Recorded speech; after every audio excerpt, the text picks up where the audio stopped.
everything, right? And we saw a reminder yesterday of what's at stake with the Supreme Court paving the way for partisan gerrymandering. What they said was you can gerrymander based on party, just not based on race. But of course, partisan gerrymandering is racial gerrymandering. They just give it a different name. That's just one example of the many ways in which our democracy is being twisted. Unfair districts, unfair influence of money, an unfair setup when it comes to an electoral college overruling the American people, the way that people are prevented from voting, the way that it's hard to register to vote, much of which helps keep people who are disadvantaged more disadvantaged. And the reason I think we've got to deal with this on day one is every other issue that we care about is going to be hard to fix until our democracy is decent. Now, some of these things I'm talking about, I mean, the Electoral College, that's going to take years, but you got to start on day one. Some things you could move on quite quickly. They were in the House bill, the anti-corruption, pro-democracy H.R. 1, which the House passed, only to have it die in the Senate. We've got to act on these things. Otherwise, we're going to continue to see situations from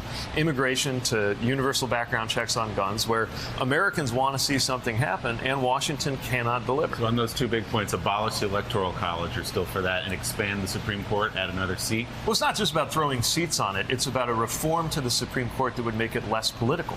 You know, the court is day by day coming to be viewed as a nakedly political institution, and our country can't afford for it to be so. It's supposed to stand apart. So I've floated a number of reforms. The one that would be the most dramatic would be to have 15 seats, but 5 of the justices could only be appointed by unanimous agreement of the other 10. There are legal scholars advancing this as a reform. We've done about a half dozen changes to the size or makeup of the court. And I think we've got to entertain deep and perhaps unprecedented structural solutions. That may not be the right answer. There may be others. But on day one, we got to set up a commission of some of the most respected legal scholars and get this done. While I'm proud of the diversity in my office and our top team on the commission that does the hiring and firing of police officers, when it comes to the rank and file, this has been a huge struggle. We've had work in schools to try to cultivate diverse people to a career in law enforcement from early in life. We've reached out. We've even hired psychologists or engaged with behavioral researchers to help us figure out which kind of recruiting messages diverse applicants will respond to more. If you're watching, you can actually go onto the Police Transparency Hub in South Bend and see some of the data that we're publishing about where applicants of different backgrounds fall off in the process. This is a South Bend problem, but this is a national problem. Attracting people in general and attracting people of color to the career of policing is a huge challenge. I'm going to own up to the fact that we haven't got there, and we're going to look at what the cities that have been the most effective at this have done, because clearly there's something else that we could be doing that we haven't hit on yet.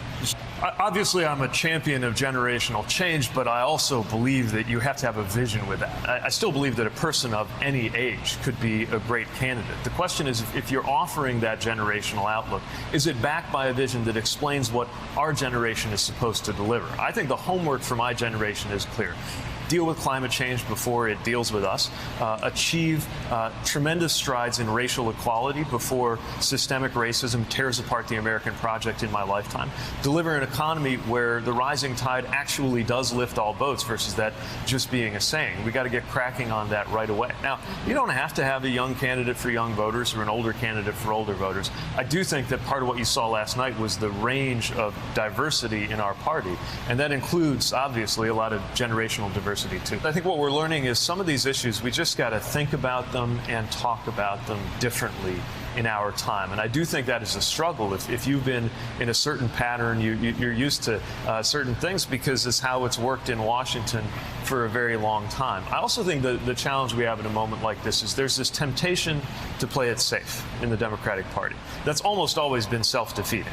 But that temptation is there because we all know how important it is that we defeat Donald Trump.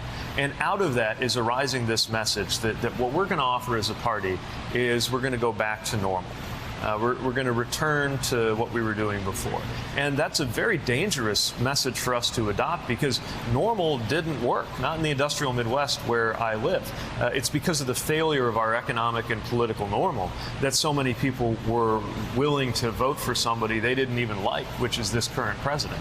If we look like we're trying to promise that we'll go back to the 2000s or 1990s, even if that's just kind of the implied in our messaging, then I think we're going to lose a lot of people because we can't keep that promise any more than Trump can keep the promise of turning America back to the 1950s. But of course, diversity in the police department is just part of this bigger challenge of wrestling with systemic racism and the way that that's impacted police work. And part of my message to police departments, I spoke to recruits recently who were just graduating, is that even the best human being ever to wear the uniform is still burdened with what the uniform carries with it. Every time we see a cell phone video of some shocking abusive treatment of usually a black man at the hands of police, every time we look deep into history, but also into this moment, that is something that makes it harder for any police department to do their job. You know, dealing with regular gun violence, not police violence, but just regular violence between civilians. One of the most important things in order to deal with that is police legitimacy, because you need witness and victim cooperation in order to make sure people turn to the police rather than taking matters into their own hands in these cycles of retaliation. You can't have that if people don't trust the police. That's why it's so urgent and a matter of life and death that we tear down that wall of mistrust.